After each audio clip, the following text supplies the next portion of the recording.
Hello everyone. Today we are going to learn the remaining topics of transportation in human beings. तो आज हम blood pressure के बारे में पढ़ते हैं। ब्लड प्रेशर से इसका शुरुआत करते हैं। हमें जो एनसीईआरटी में जो बॉक्सेस दिए हुए रहते हैं, चाहे वो मोर टू नो हो या फिर जो डू यू नो करके जो बॉक्सेस होते हैं, एक्टिविटी जो होते हैं, वो सब पढ़ना बहुत ज़रूरी है क्योंकि हमारे बोर्ड्स में जो एमसीक्यूज आते हैं वो मोस्ट ऑफ द टाइम ये चांसेस होते हैं कि इससे ये बन किया है। तो ये पढ़ना बहुत ही इंपॉर्टेंट है। तो हम स्टार्ट करते हैं ब्लड प्रेशर। ब्लड प्रेशर क्या है? The forces that blood exerts against the wall of A vessel is called blood pressure. जब हमारा जो ब्लड वेजल्स होता है उसमें जब ब्लड फ्लो करता है तो ब्लड के थ्रू जो वॉल पे प्रेशर एक्सर्ट होता है, मीन्स हम इसको ड्रॉ करके भी देख सकते हैं। लाइक ये अगर हमारा ब्लड वेजल्स है तो इस पे जो ब्लड है ये ब्लड फ्लो कर रही है और ये इस ब्लड के थ्रू जो इस डायरेक्शन में इस वॉल के अगेंस्ट में जो फोर्सेस प्रेशर लगते हैं उसे हम ब्लड प्रेशर बोलते हैं। अब the blood pressure inside the artery during ventricle systole contraction is called systolic pressure and the pressure in artery during ventricular diastole is called diastolic pressure. और जो ब्लड प्रेशर होते हैं वो हमारे आर्टरीज में सबसे ज़्यादा होते हैं इन कंपेरिजन टू वेन्स, क्योंकि आर्टरीज जो होते हैं उनमें वेंट्रिकुलर कॉन्ट्रैक्शन जब होता है उसके थ्रू डायरेक्ट उसमें ब्लड पंप किए जाते हैं बहुत ही प्रेशर के साथ, इसलिए आर्टरी डैमेज ना हो जाए इसलिए उसका वॉल जो होता है थिक भी होता है क्योंकि उसमें प्रेशर ज़्यादा होते हैं। और ब्लड प्रेशर जो होता है वो आर्टरी के अंदर वेंट्रिकुलर सिस्टोल, जब वेंट्रिकुलर कॉन्ट्रैक्शन होता है तो उस समय जो प्रेशर डेवलप होता है उसे हम सिस्टोलिक प्रेशर बोलते हैं। और जब आर्टरी के वेंट्रिकुलर डायस्टोल मीन्स वेंट्रिकल जो होता है जब रिलैक्स होते हैं उस समय जो आर्टरी के अंदर प्रेशर डेवलप होता है, आर्टरी के वॉल के अंदर ब्लड का प्रेशर, तो उसे हम डायस्टोलिक प्रेशर बोलते हैं। The normal systolic pressure is about 120 mm of Hg and diastolic pressure is 80 mm of Hg। Normal जो हमारा ब्लड प्रेशर होता है वो 120/80 होता है। 120 जो है जो न्यूमरेटर में है वो सिस्टोलिक प्रेशर होता है और जो डिनोमिनेटर में है वो डायस्टोलिक प्रेशर होता है। और इसे हमेशा mm ऑफ Hg में मेजर किया जाता है। मीन्स जो हमारा मेजरमेंट होता है उसका वो मरकरी के मूवमेंट के थ्रू होता है। मरकरी जो भी इंस्ट्रूमेंट होता है जिससे मेज़र किया जाता है उसका जो मेजरमेंट होता है वो मरकरी के मूवमेंट के थ्रू ऑब्जर्व किया जाता है। ब्लड प्रेशर को स्पेशल इंस्ट्रूमेंट के थ्रू मेज़र किया जाता है। इस पिक्चर में भी हम देख रहे हैं यहाँ पर ये जो जितने भी इंस्ट्रूमेंट है ये इंस्ट्रूमेंट का एक स्पेशल नाम है जिसे हम बोलते हैं sphygmomanometer. High blood pressure is also called hypertension. High blood pressure को हम हाइपरटेंशन के नाम से भी जानते हैं। And this is caused by the constriction of arterioles. Arterioles के कॉन्ट्रिक्शन, जब आर्टरीज में जो ब्लड फ्लो करते हैं, जब आर्टरीज कॉन्ट्रैक्ट हो जाते हैं तो उसमें जो ब्लड का फ्लो है वो बहुत ही ज़्यादा उसमें प्रेशर बिल्ट होता है क्योंकि ब्लड का फ्लो को रोकने के लिए उसमें रेजिस्टेंस ज़्यादा होता है और उसके कारण बहुत ही ज़्यादा प्रेशर बिल्ड होता है जिससे हमें हाइपरटेंशन भी होता है, जिसे हम लोग हाई ब्लड प्रेशर बोलते हैं। It can lead to the rupture of the artery and internal bleeding. इसके कारण आर्टरीज में प्रेशर पड़ने के कारण आर्टरीज डैमेज भी हो सकता है और इंटरनल ब्लीडिंग्स भी हो सकते हैं। अब हम आ जाते हैं हमारा जो नेक्स्ट टॉपिक है द ट्यूब्स ब्लड वेजल्स। तो इसे हम पढ़ेंगे लाइन टू लाइन और फिर इसे समझेंगे। Arteries are the vessels which carry blood away from the heart to various organs of the body. इससे हमने पहले पढ़ा है कि जो आर्टरीज होता है वो हमारे हार्ट से हार्ट जो होता है ब्लड पंप करके आर्टरीज में ट्रांसपोर्ट करता है और आर्टरीज जो है वो ब्लड को हार्ट से लेके हमारे सारे बॉडीज पार्ट के पास पहुंचाती है। Since the blood emerges from the heart under high pressure the arteries have thick wall and elastic wall. और जो ब्लड होता है वो हाई प्रेशर्स में निकलता है आर्टरीज से, तो वो आर्टरीज नहीं सॉरी जो ब्लड होता है वो हमारे हार्ट से हाई प्रेशर में निकलता है और वो आर्टरीज में ट्रांसपोर्ट होता है, इसलिए आर्टरीज का वॉल थिक होता है, ये हम पहले भी पढ़े, और इलास्टिक भी होता है। Veins collect the blood from different organs and bring it back to the heart. ऐसे और जो वीन्स होता है वो हमारे जितने भी बॉडी पार्ट्स हैं वो सबसे जो डीऑक्सीजनेटेड ब्लड होता है उसे कलेक्ट करता है और फिर उसे वापस हार्ट के पास ले जाता है ताकि हार्ट उसे पंप करके फिर से लंग्स के पास ट्रांसपोर्ट करे उसे ऑक्सीजन रिच बनाने के लिए और उसको प्यूरिफाई करने के लिए। लेकिन यहाँ एक एक्सेप्शन है कि जो जितने भी आर्टरीज होते हैं वो ऑक्सीजन रिच ब्लड को कैरी नहीं करते हैं। लाइक हम देख सकते हैं जो पल्मोनरी आर्टरी होता है वो डीऑक्सीजनेटेड ब्लड को कैरी करता है हार्ट से लंग के पास, और जो पल्मोनरी वीन होता है वो ऑक्सीजनेटेड ब्लड को कैरी करता है लंग से हार्ट के पास। तो यहाँ एक एक्सेप्शन है कि जितने भी आर्टरीज हैं वो ऑक्सीजनेटेड ब्लड को कैरी तो करते हैं बट एक्सेप्ट पल्मोनरी आर्टरी, और जितने भी वीन्स है वो डीऑक्सीजनेटेड ब्लड को हमारे बॉडी में कैरी करते हैं। लाइक डीऑक्सीजनेटेड ब्लड को हमारे बॉडी से लेके हार्ट के पास जाते हैं, लेकिन उसका भी एक एक्सेप्शन है दैट कि पल्मोनरी वीन जो होता है वो ऑक्सीजनेटेड ब्लड को लंग्स से लेके हमारे हार्ट के पास पहुंचाता है। They do not need thick walls because the blood is no longer under pressure. जो वीन्स में ब्लड होते हैं वो हार्ट के थ्रू डायरेक्टली पंप नहीं होते, क्योंकि वो जो वीन्स जो ब्लड कैरी करता है वो हमारे बॉडीज के जो ब्लड होते हैं, बॉडी से जो डीऑक्सीजनेटेड ब्लड उसे कैरी करके हार्ट के पास ले जाता है। तो वीन्स में उतना प्रेशर नहीं होता है, इसलिए इसका जो वॉल होता है वो थिक नहीं होता। Instead they have walls that ensure that the blood flows only in one directional. और जो वीन्स में होते हैं, वीन्स में एक स्पेशल चीज़ होता है जिसको हम वाल्व्स बोलते हैं। वाल्व्स जो होता है वो हमारा जो बैकवर्ड फ्लो होता है ब्लड का, जो ब्लड है हमारे बॉडी में वो उसका बैकवर्ड फ्लो ना हो जाए वीन्स के थ्रू, इसलिए उसमें वाल्व्स होते हैं। लाइक हम यहाँ देख सकते हैं इस पिक्चर में, ये जो वीन है हमारा, जो वीन है ये, और ये आर्टरी में कोई वाल्व्स नहीं होता है, क्योंकि आर्टरीज में जो ब्लड का फ्लो होता है वो नीचे की तरफ होता है। तो अलोंग ग्रेविटी है, जिधर ग्रेविटी है उधर ही की तरफ ब्लड फ्लो कर रहा है। लेकिन जो वीन्स होते हैं उसमें जो ब्लड है हमारे बॉडी से लेके वो हार्ट के पास जा रहा है। हार्ट जो होता है हमारे अपर बॉडी पार्ट में है, तो हार्ट के पास जब जाएगा डायरेक्शन उसका अगेंस्ट ग्रेविटी है, तो इसके चांसेस बनते हैं कि जो ब्लड है वो इधर भी फ्लो कर जाए, फिर से ऊपर जाने के बाद भी वो नीचे आ जाए ग्रेविटी के कारण। तो इसके अंदर में जो होते हैं वो एक स्ट्रक्चर होता है, स्पेशल स्ट्रक्चर प्रेजेंट, जिसको हम वाल्व्स बोलते हैं। और ये जो वाल्व्स होता है वो क्या करता है, जैसे ही हमारा ब्लड फ्लो कर जाता है ऊपर में, तो ये वाल्व जो है क्लोज हो जाता है। और ऐसे, और जब हमारा जो बॉडी से ब्लड जाता है, बॉडी से ब्लड वीन्स में जब कलेक्ट होता है तब ये वाल्व्स खुला हुआ रहता है। जैसे ही ब्लड इधर ट्रांसपोर्ट होते हैं ये वाल्व्स बंद हो जाता है, ताकि उसका बैकवर्ड फ्लो ना हो। तो आर्टरीज में, आर्टरीज जो होता है थिक होता है, वीन थिन होता है, लेकिन वीन में एक स्पेशल चीज़ प्रेजेंट होता है जिसे हम वाल्व बोलते हैं, जो कि वो आर्टरीज में नहीं होता है। On reaching an organ or tissue, the artery divides into smaller and smaller vessels to bring the blood in contact with all individual cells। और जैसे ही आर्टरीज जो होता है हमारा वो ऑर्गन या फिर किसी टिश्यूज़ के पास पहुंचता है, तो आर्टरीज जो होता है हमारा स्मॉलर मतलब बहुत ही थिन वेजल्स में डिवाइड हो जाता है, जिसको हम कैपिलरीज बोलते हैं, जिसे हम यहाँ देख भी सकते हैं।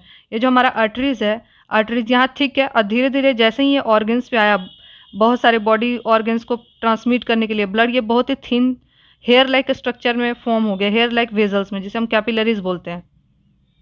और जो कैपिलरीज है वो आर्टरीज भी कैपिलरीज बनाता है, और वीन का जो है वीन भी कैपिलरीज बनाता है। ये जो है वीन है, ये जो हमारा वीन है, और ये जो वीन है ये भी बहुत सारा कैपिलरीज बना है। जो ब्लू पोर्शन देख रहे हैं हम यहाँ, ब्लू पोर्शन वो वीन्स का कैपिलरीज है, और रेड पोर्शन देख रहे हैं वो आर्टरीज का कैपिलरीज है। The smallest vessels have walls which are 1 cell thick and are called capillaries। और जो smallest vessels होते हैं, मीन्स जो कैपिलरीज होते हैं, उनके जो वॉल होते हैं वो 1 सेल जितना थिक होते हैं। मीन्स अगर एक सेल जो सेल होता है जिसे हम देख नहीं सकते हैं, अगर उसका थिकनेस हम मान लें 0.1 mm है, बहुत ही कम थिकनेस है, 0.00111 mm थिकनेस है, तो उतना ही थिकनेस जो हमारा कैपिलरीज का जो वेजल है, मीन्स ये कैपिलरीज है, हमारा कैपिलरीज है, इसका जो वॉल है उसका थिकनेस जो है एक सेल जो है हमारा उसके थिकनेस के इक्वल है। मीन्स इसमें डबल सेल का लेयर नहीं होता, एक ही सिंगल सेल का लेयर समझ लेते हैं, एक ही सिंगल सेल के लेयर से चेन से ये इसका वॉल बना हुआ रहता है। उसका थिकनेस बहुत ही कम होता है, इसलिए ये नेग्लिजिबल होता है, हमें दिखाई नहीं देता। जबकि आर्टरीज और वीन्स हमें दिख सकते हैं, उसे डाइसेक्ट, हमारे बॉडीज को डाइसेक्ट करने पे। Exchange of material between the blood and surrounding cells takes place across this thin wall। और जो ब्लड का एक्सचेंज होता है मेनली वो जो थिन वॉल है हमारा, जो कैपिलरीज है, उसी के थ्रू हो पाता है, क्योंकि उसका जो सेल का थिकनेस है वो बहुत ही कम है, और उसके कारण उसमें डिफ्यूज़न जो होता है बहुत ही इफिशिएंटली हो पाता है। तो हमारे सेल्स के पास जो होता है कैपिलरीज ही पहुंच पाते हैं, और हमारे सेल के अंदर के अंदर के जितने भी सब्सटेंसेस है, गैसियस एक्सचेंज या फिर फूड का एक्सचेंज, और जो ब्लड वेजल्स है हमारा कैपिलरीज, उसके थ्रू डिफ्यूज़न उसमें आसानी से हो पाता है। The capillaries then join together to form veins that convey the blood away from the organ or tissue।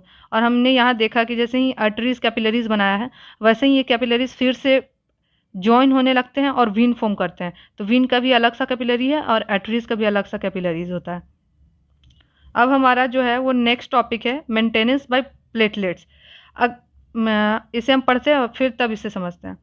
What happens if this system of tubes develops a leak? Think about situation when we are injured and start bleeding। Naturally, the loss of blood from the system has to be minimized. In addition, leakage would lead to a loss of pressure, which would reduce the efficiency of the pumping system.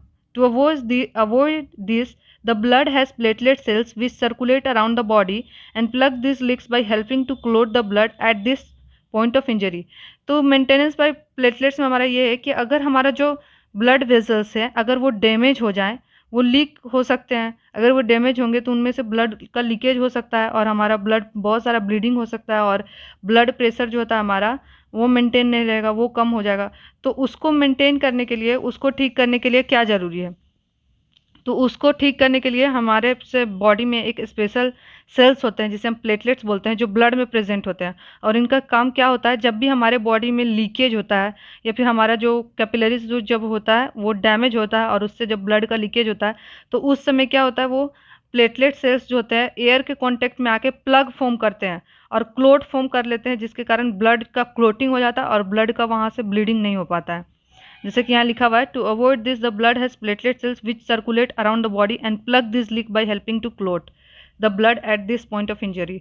तो platelets जैसे ही हमारा capillary से leakage होता है, bloods वहाँ से जब निकलना स्टार्ट होता है, तो प्लेटलेट सेल्स भी होते हैं ब्लड में, जैसे ही वो एयर के कंटेक्ट में आते हैं तो वो एक तरीके का प्लग फॉर्म कर लेते हैं जो ब्लड को रोकने का काम करता है और ब्लड को क्लोट करने में हेल्प करता है और वो इंजरी को ख़त्म कर देता है।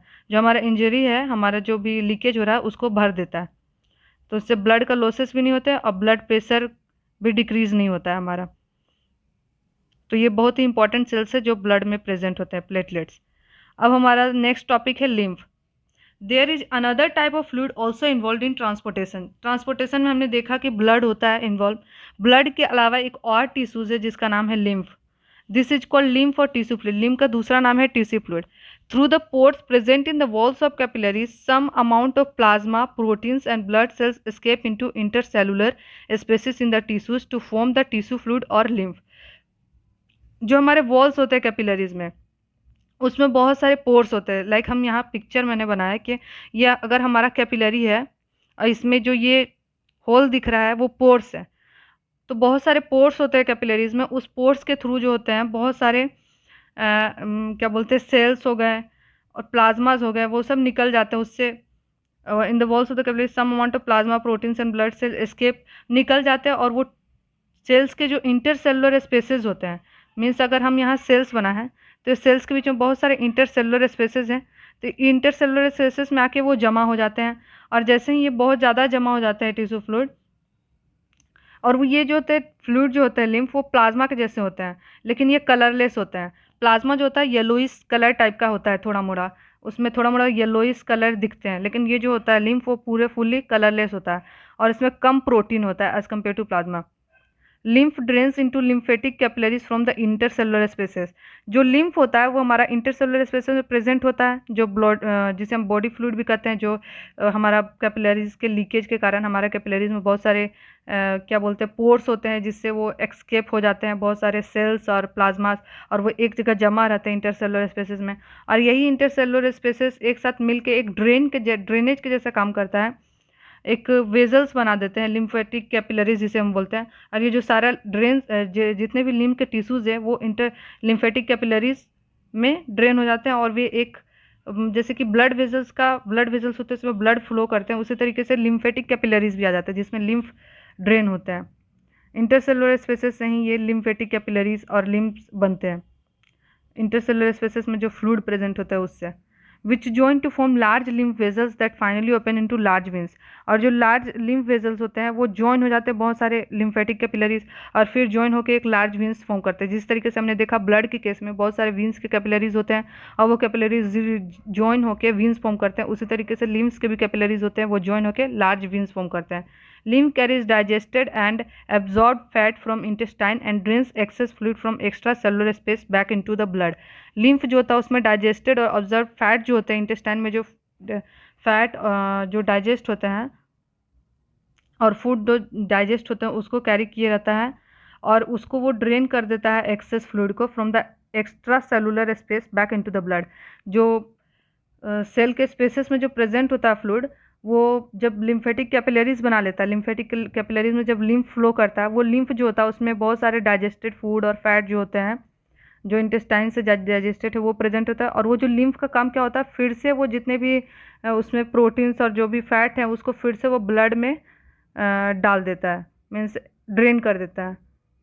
तो लिम्फ का काम ये है, वो जो उसमें पोर्स है उससे फिर से पोर्स में जो कैपिलरीज में जो पोर्स होते हैं उससे लिम्फ फूड और ये क्या बोलते हैं उसे, फैट्स निकलते हैं, और वो एक लिम्फेटिक वेजल्स बनाते हैं जिसमें लिम्फ फ्लो करता है। लिम्फ मीन्स वही जो पोर से एक्सक्रीट हुए हैं,